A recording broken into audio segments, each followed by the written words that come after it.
హైదరాబాద్లో జూబ్లీహిల్స్ ఉప ఎన్నిక చాలా అత్యంత ప్రతిష్టాత్మకంగా జరిగింది. మరి ఉప ఎన్నికల్లో ఆలేరు ఎమ్మెల్యే ప్రభుత్వ విప్పు మరి బీర్లా ఐలయ్య గారి నాయకత్వంలో అక్కడ పెద్ద ఎత్తున కూడా చాలా వ్యూహాత్మకంగా ప్రచారం చేయడం జరిగింది. ఈ రోజున జూబ్లీహిల్స్ ఉప ఎన్నికలో కాంగ్రెస్ అభ్యర్థి ఘన విజయం సాధించారు. ఈ నేపథ్యంలో ప్రభుత్వ విప్పు ఆలేరు ఎమ్మెల్యే బీర్లా ఐలయ్య గారు మనతో ఉన్నారు. వారిని అడిగి తెలుసుకునే ప్రయత్నం చేద్దాం. సార్, ఇప్పుడు ఉప ఎన్నికలో మీ కాంగ్రెస్ అభ్యర్థి ఘన విజయం సాధించారు. దీనికి మీరు ఎట్లా ఫీల్ అవుతున్నారు? మా గౌరవ ముఖ్యమంత్రి పనితీరుకు ఇదొక నిదర్శనంగా, అలుపెరగకుండా అప్పుల రాష్ట్రానికి ముఖ్యమంత్రి అయ్యిండు. కూడా గత ప్రభుత్వాలు చేసినటువంటి అప్పులు తప్పులు ఒక్కొక్కటిగా సర్దిద్దుకుంటూ పేద ప్రజల సంక్షేమం, ముఖ్యంగా కాంగ్రెస్ పార్టీ అంటేనే పేదోళ్ళ పార్టీ. తెలంగాణ ప్రజలు కాంగ్రెస్ పార్టీ మీద భరోసాతోటి గౌరవ ముఖ్యమంత్రి రేవంత్ రెడ్డి గారి మీద నమ్మకంతో ప్రజాపాలన అందించారు. కాబట్టి ఆ ప్రజాపాలన ద్వారా గత 10 ఏళ్ళుగా జరిగినటువంటి అభివృద్ధి ఈ 20 మాసాలలోనే మా గౌరవ ముఖ్యమంత్రి మంత్రులు చేసి చూపించారు. కాబట్టి ఇవాళ జూబ్లీహిల్స్లో 4 లక్షల మంది తీర్పు ఇచ్చారంటే తెలంగాణ 4 కోట్ల మంది తీర్పు ఇచ్చినట్టుగా ఇది మేము పరిగణిస్తున్నాం. ఎందుకంటే గత 10 ఏళ్ళుగా దాచుకున్న పైసలతోటి మేమే గెలుస్తామని విర్రవీగినటువంటి కేటీఆర్కు చెంప చెల్లుమనే విధంగా, గువ్వ గుయ్యమనే విధంగా జూబ్లీహిల్స్ ప్రజలు తీర్పిచ్చారు. ఇప్పటికైనా తెలంగాణ ప్రజలు ఏ రకంగా కాంగ్రెస్ వైపు ఉన్నారు, పేదల పక్షాన కాంగ్రెస్ పార్టీ ఏ రకంగా సంక్షేమం అందిస్తుందో ఈ ఎలక్షన్ బట్టి తెలిసిపోతుంది. అక్కడ జూబ్లీహిల్స్లో గత 3 సార్లు కూడా గత 10 ఏళ్ళుగా మొన్న జరిగిన ఎలక్షన్లో అక్కడ ఉన్నటువంటి బీఆర్ఎస్ పార్టీ గెలిపిస్తే జూబ్లీహిల్స్ ఏ రకంగా అభివృద్ధి కాలేదు. మన గౌరవ ముఖ్యమంత్రి రేవంత్ రెడ్డి నేతృత్వంలో ఇప్పుడు సుమారు 400 కోట్లతోటి కూడా అక్కడ పనులు ప్రారంభమైనాయి. అదేవిధంగా మొన్న కంటోన్మెంట్లో కూడా కాంగ్రెస్ పార్టీ గెలవడం వల్ల సుమారు 4,000 కోట్లతోటి అక్కడ అభివృద్ధి అయింది. ఇలా ప్రభుత్వం ఉంది. గౌరవ ముఖ్యమంత్రి రేవంత్ రెడ్డి గారు రాష్ట్ర ముఖ్యమంత్రిగా మా జూబ్లీహిల్స్ అన్ని విధాలు అభివృద్ధి చేస్తాడనే లక్ష్యంతో తెలంగాణ కూడా అభివృద్ధి అవుతుంది. కాబట్టి అందులో భాగంగా మా జూబ్లీహిల్స్ కూడా అభివృద్ధి కావాలంటే కాంగ్రెస్ పార్టీ నవీన్కు ఓటేయాలని నిర్ణయించుకున్నారు.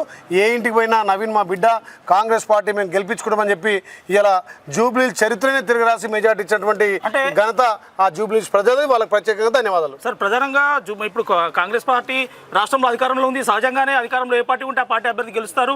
ఈ గెలుపు అనేది పెద్దగా విశేషమేం కాదు. నైతికంగా మాదే విజయం అని చెప్పి ఒకవైపున బీఆర్ఎస్ నాయకులు ఈ రోజున ప్రకటన చేస్తున్నారు.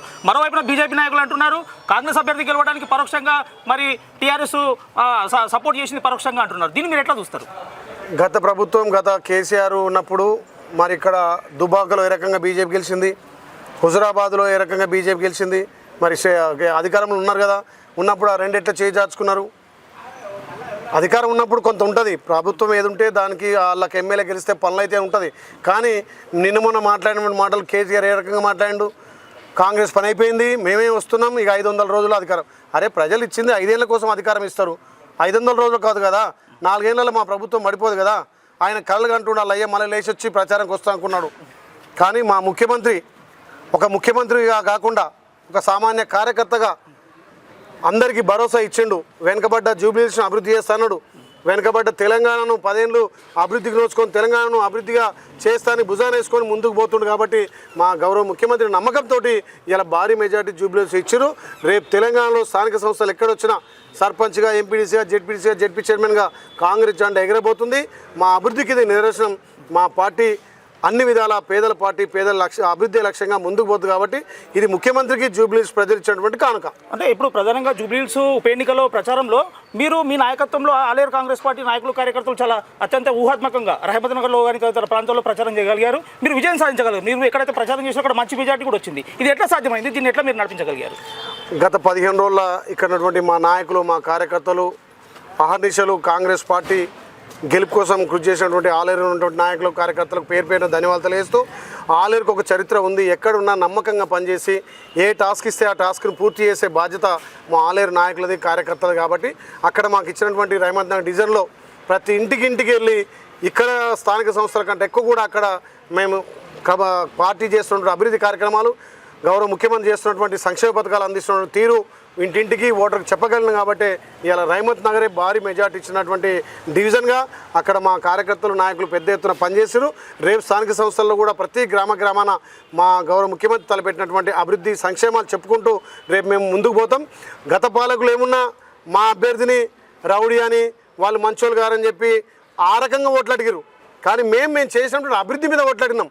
ఇలా నవీన్ యాదవ్ ఒక యువకుడు ఏ అధికారం లేనప్పుడే, ఏ పదవి లేనప్పుడే అందరికీ అందుబాటులో ఉండి ఒక బిడ్డగా ఒక తమ్మునిగా ఒక కొడుకుగా పనిచేసిండు కాబట్టి అలాంటి బీసీ బిడ్డకు ఇవాళ కాంగ్రెస్ పార్టీ బీఫామ్ ఇస్తే బీసీ బిడ్డకు రాజ్యాధికారం రావద్దు, బీసీ బిడ్డ అసెంబ్లీలో అధ్యక్ష అనొద్దని చెప్పి బీసీ బిడ్డకి ఇచ్చిరని చెప్పి బీసీలను రౌడీలా చిత్రీకరిస్తే ఇలా మరి నవీన్ యాదవ్ మెజార్టీ కనివేరుగైన రైతులు ప్రజలు ఇచ్చిర్రు. మరి ఇలా కేటీఆర్ ఏ ముఖం పెట్టుకొని ఏ నోరుతో మాట్లాడతాడు, ఏ రకంగా మాట్లాడతారు, ఎవరైనా బీసీలను కించపరిచే విధంగా మాట్లాడితే ఆ ప్రజలు జూబ్లీస్ తీర్పు ఇచ్చారు. అదేవిధంగా తెలంగాణలో బుద్ధి చెప్తారు.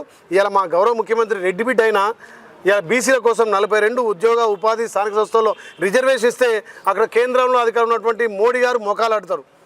ఇక్కడ రాష్ట్రంలో మొన్నటిదాకా అధికారం ఉండి బీసీలను పట్టించుకొని ఇలా కేసీఆర్ కూడా మా బీసీల గురించి మాట్లాడతారు. ఇలా మా గౌరవ ముఖ్యమంత్రి ఒక రెడ్డి బిడ్డ అయినా బీసీల కోసం ఆలోచన చేసి ఇలా కులగణన చేసి 56% బీసీలు కాబట్టి వాళ్ళకి 42 దామాష ప్రకారం ఇలా ఉద్యోగ ఉపాధి స్థానిక సంస్థలు రిజర్వేషన్ చేయాలని ఒక బీసీ బిడ్డకు సామాజిక న్యాయంతో జూబ్లీస్ టికెట్ ఇస్తే ఈ రకంగా వ్యక్తిగత దూషాలతోటి వాళ్ళు పోయారు. మేమేమో మనం చేసినటువంటి అభివృద్ధి మా సంక్షేమాలు ఇవాళ పేదోడికి 200 యూనిట్ల ఉచిత విద్యుత్తు, 500 గ్యాసు, సన్న బియ్యం, రేషన్ కార్డులు, ఇందిరమ్మ ఇల్లు, మహిళలకు పెద్దపీట ఇవన్నీ చెప్పి మేము ఓట్లాడితే ఇవాళ తెలంగాణ ప్రజలు మా మీద నమ్మకంతో ఇవాళ జూబ్లీస్ ప్రజలు గౌరవమైనటువంటి మంచి జూబ్లీస్ చరిత్ర తిరగరాసే విధంగా మెజార్టీ ఇచ్చారు. అంటే జూబ్లీహిల్స్లో కాంగ్రెస్ పార్టీ విజయం సాధించినప్పటికీ రానున్న స్థానిక ఎన్నికల్లో ఖచ్చితంగా మరి బీఆర్ఎస్ కూడా విజయం సాధిస్తుందని ఆ పార్టీ నాయకులు చెప్తున్నారు. ఈ జూబ్లీహిల్స్ ఎన్నికల విజయం అనేది మీకు ఎట్లా పనిచేయబోతుంది? స్థానిక ఎన్నికల్లో అంటే ఏం చెప్తారు? ఇంకా టీఆర్ఎస్ ఉంది. ఎప్పుడైతే టీఆర్ఎస్ను బీఆర్ఎస్ చేసిరో తెలంగాణ ప్రజల నుంచి పేగుబంధం తెగిపోయింది. ఆ బీఆర్ఎస్ చేసుకున్నప్పుడే వాళ్ళకి బొంద పెట్టినట్టు అయింది. ఆ పెద్ద మనిషి పోయి ఫామ్ హౌస్లో పన్నాడు. ఈయనేమన్నా అచ్చొచ్చాంబోతులకు అరెస్టావదకు కేటీఆర్ వదకు తెలంగాణ మీద వాడి దోసుకుని సంపద అంతా మంచి ఏ ఇష్టం వచ్చినట్టు మాట్లాడితే తెలంగాణ ప్రజలు ఊకుడు అయింది. తెలంగాణ ప్రజలు తెలివికి వచ్చిర్రు. అందుకే ప్రజాపాలన ద్వారా మార్పు కోరుకునే గౌరవ ముఖ్యమంత్రి రేవంత్ రెడ్డి పాలన వచ్చింది. వీళ్ళకి నోకలు చెల్లినాయి. 10 ఏళ్ళ దాకా కాంగ్రెస్ పార్టీ అధికారం ఉంటుంది. తెలంగాణ అన్ని విధాలా అభివృద్ధి చేస్తుంది. కాంగ్రెస్ పార్టీ రేపు స్థానిక సంస్థలు ఘన విజయం సాధిస్తుంది. సార్, చివరిగా ఎప్పుడు మంత్రివర్గ విస్తరణ జరిగినా కూడా మీ పేరు ప్రత్యేకంగా ప్రచారంలోకి వస్తుంది. ఈసారైనా మీకు మంత్రి పదవి దక్కాలని చెప్పి ఇక్కడ ఆలేరు కాంగ్రెస్ పార్టీ నాయకులు, కార్యకర్తలు, మీ అభిమానులు కూడా బలంగా కోరుకుంటున్నారు. ఆల్రెడీ నేను మంత్రినే కదా, క్యాబినెట్ హోదా కదా, విప్ అంటే క్యాబినెట్ హోదా. త్వరలో మీరు మంత్రివర్గంలో చోటు సంపాదించుకున్నారు. ఆల్రెడీ నేను క్యాబినెట్ ర్యాంకే, నాకు మంత్రి హోదానే. మా గౌరవ ముఖ్యమంత్రి బీసీ బిడ్డకు, ఒక ఎస్సీ బిడ్డకు, ఎస్టీ బిడ్డకు ఇలా కులామా ఇది దామాష ప్రకారం ఇచ్చిండు. 4 విప్పులు ఇచ్చిండు. మొన్న మా అడ్లూరు లక్ష్మణ్కు మా విప్కు మంత్రి ఇచ్చిండు. మా రామచంద్ర నాయక్ స్పీకర్ ఇచ్చిండు. పార్టీ ఏ రకంగా అవకాశం ఉంటే ఆ రకంగా వాడుతుంది. పదవి ముఖ్యం కాదు, ప్రజలకు సేవ చేయడమే లక్ష్యంగా పనిచేస్తాం. మా ప్రభుత్వానికి, మా గౌరవ ముఖ్యమంత్రికి ఎవరిని ఎట్లా వాడుకోవాలనో, ఎవరిని ఎక్కడ ఏం చేయాలో తెలుసు కాబట్టి తప్పకుండా భవిష్యత్తులో మీ అభిమానుల కోరిక త్వరలో నెరవేరుతుందనా? తప్పకుండా 100కి 100 రూపాయలు మా ప్రభుత్వం, మా గౌరవ ముఖ్యమంత్రి పనిచేసే కార్యకర్తను గుండె కద్దుకుంటాడు.